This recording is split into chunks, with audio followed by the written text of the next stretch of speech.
이어서 주간 한인 뉴스가 방송됩니다.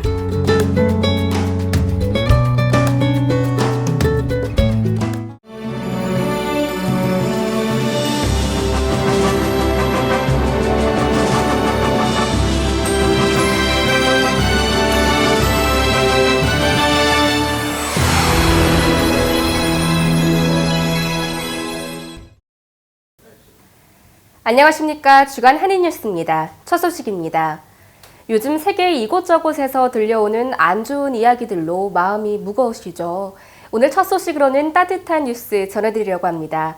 한림대학교 성심병원이 저소득층 의료비 지원 사업으로 자궁 내막암 4기의 인도네시아 로자니 씨에게 수술과 치료비를 지원했다고 밝혔습니다. 인도네시아 자카르타에 거주하고 있는 로자니 씨는 남편과 슬하에 3명의 자녀를 둔 46세 여성입니다. 그녀는 이미 3년 전 자궁 출혈로 수술을 권유받았지만 가정 형편이 어려워 생계조차 힘든 상황에 치료는 꿈도 꾸지 못했습니다. 그 당시 로자니 씨 가족은 무너지기 직전에 빈민가에서 월세 4만 원을 못 내 부부와 자녀는 각각 친척집에 따로 얹혀 살아야 했습니다. 그녀는 동네에서 빨래를 해주고 남편과 두 자녀는 폐지를 팔아 한 달을 버텼습니다. 매달 10만 원의 월 수입과 정부 보조로 받은 쌀 4kg을 받아 어렵게 살았습니다. 기본적인 의식주마저 해결하기 힘든 상황이니 그녀의 치료뿐만 아니라 자녀의 학교 교육은 꿈도 꾸지 못한 실정이었습니다. 2016년 7월 한림대 성심병원 박영한 교수팀은 인도네시아 현지에서 천여 명의 환자를 진료하던 중 로자니 씨를 발견했습니다. 처음 보자마자 그녀의 건강 상태가 심상치 않음을 느낀 박 교수는 바로 초음파 검사를 시행해 자궁 내막암이 있음을 알았습니다. 발견 당시 이미 자궁 내막암 4기를 넘어섰고 아주 위험한 상태였으므로 당장 수술을 하지 않으면 그녀는 6개월도 채 살기 힘들었습니다. 그녀의 소식을 자세히 들은 한림대학교 성심병원과 올루리 교회 선교사는 그녀의 생명을 살릴 수 있는 방법을 찾았습니다.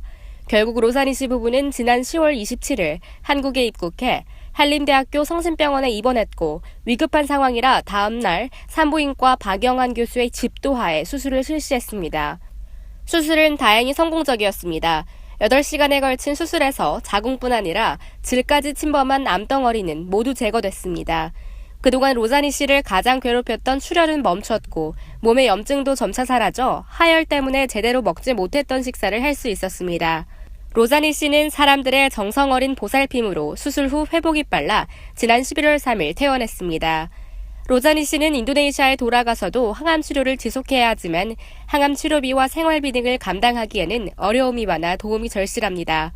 한림대학교 성심병원은 로자니 씨에게 교직원들의 자발적인 후원으로 운영되고 있는 한림 후원회를 통해 후원금 1,000만 원을 지원했고 그녀의 치료비를 마련하기 위해 같이 윗 카카오 페이지를 10월 15일에 개설해 11월 25일까지 모금 활동을 하고 있습니다. 한편 한림대학교 성심병원 저소득층 의료비 지원 사업은 국내외 의료 사각지대에 놓인 저소득층 환자를 선정해 의료비와 생활자금을 지원하는 사업으로 올해는 의료 혜택을 제대로 받지 못하는 해외 환자에게 치료비 지원 사업을 확대했습니다. SM 엔터테인먼트 소속인 K-팝 리더 샤이니가 5번째 콘서트 투어의 첫 해외 공연인 인도네시아 콘서트를 성공적으로 마쳤다고 합니다. 약 2년 5개월 만에 선보인 무대로 현지 팬들의 폭발적인 호응을 얻어 글로벌한 샤이니의 인기를 다시 한번 확인시켜줬다고 합니다. K-팝 스타 샤이니는 지난 12일 인도네시아 자카르타 국제 엑스포에서 콘서트를 개최했습니다.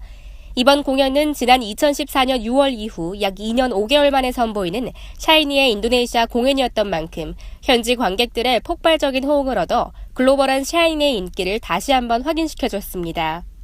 이날 공연에서 샤이니는 One of One, 프리즘, Feel Good, 투명우산 등 지난달 발표돼 큰 사랑을 받은 정규 5집 무대는 물론 누난 너무 예뻐, 줄리엣, 링딩동, 루시퍼, 뷰 등 메가 히트곡 및 앨범 수록곡 무대를 파워풀한 퍼포먼스와 함께 선사해 현지 관객을 완벽히 매료시켰습니다.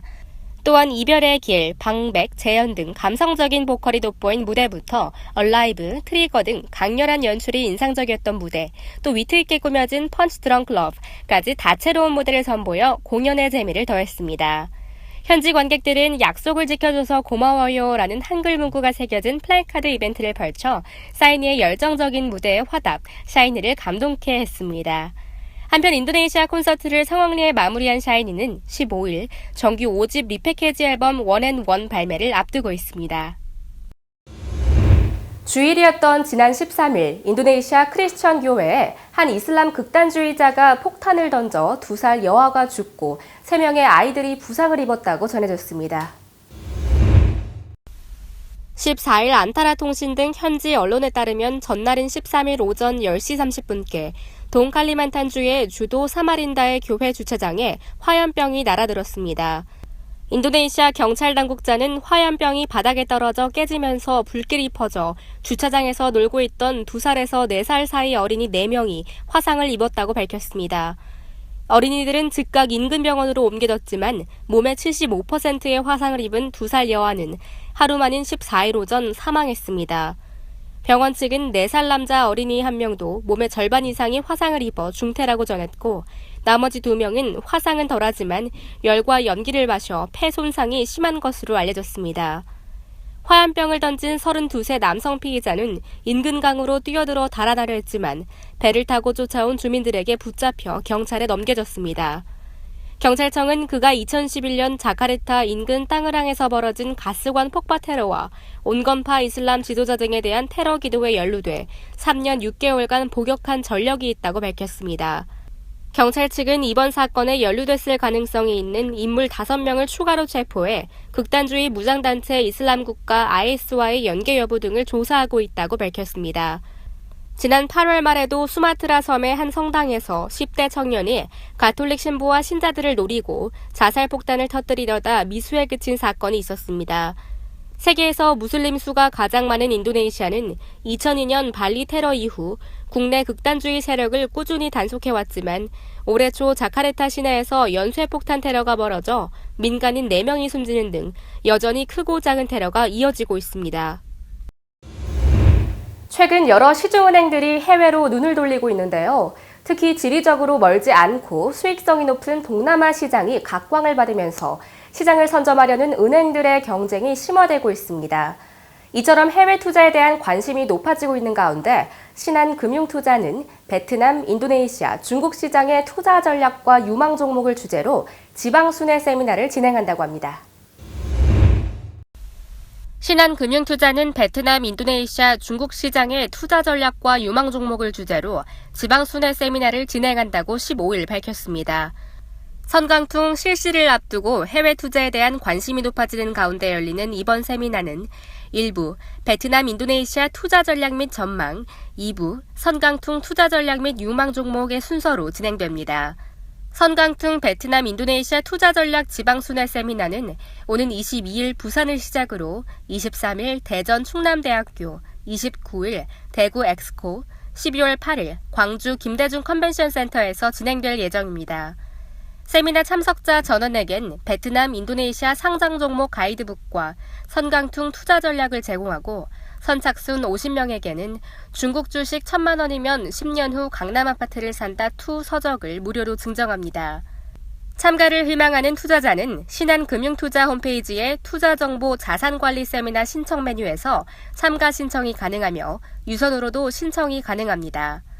신한금융투자 글로벌 사업부 윤병민 부장은 해외 투자에 관심이 높은 투자자들을 위해 이번 세미나를 준비했다며 지방의 투자자들도 잠재적 성장 동력을 보유한 베트남, 인도네시아, 그리고 중국 증시에 대한 유용한 정보를 얻을 수 있는 기회가 되길 바란다고 말했습니다.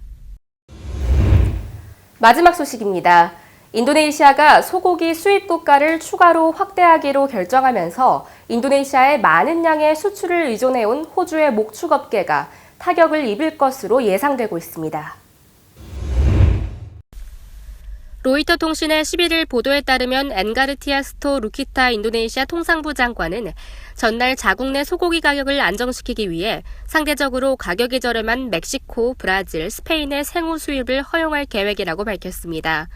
루키타 장관은 호주산 소고기 가격은 오르기만 하고 떨어지지 않아 다른 국가들을 상대로 수입을 시작한 것이라며 브라질은 거리상으로는 멀리 떨어져 있지만 소고기 가격이 호주보다 저렴하다고 설명했습니다. 호주산 소고기는 생우를 비롯해 인도네시아 전체 수입산 소고기의 약 80%를 차지하고 있습니다. 지난해 인도네시아는 호주 전체 생우 수출량의 절반 이상인 약 60만 마리를 수입했으며 수입액은 무려 6억 달러에 달했습니다.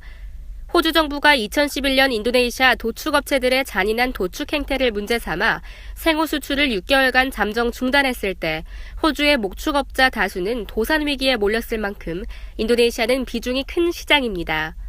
최근 인도산 버팔로 고기 수입의 증가도 호주산 소고기의 지위를 위협하고 있습니다.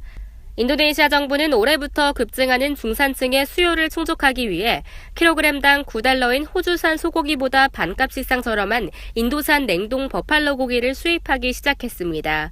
인도네시아는 지난 9월까지 인도에서 버팔로 고기를 10,000톤가량 수입했으며 내달 크리스마스, 신년맞이 등 특수로 이달 말까지는 16,000톤가량을 추가로 들여올 것으로 예상하고 있습니다. 조코 위도도 인도네시아 대통령은 2014년 10월 취임 이후 식량 자급자족을 목표로 소고기 등 식료품 수입을 제한해왔습니다.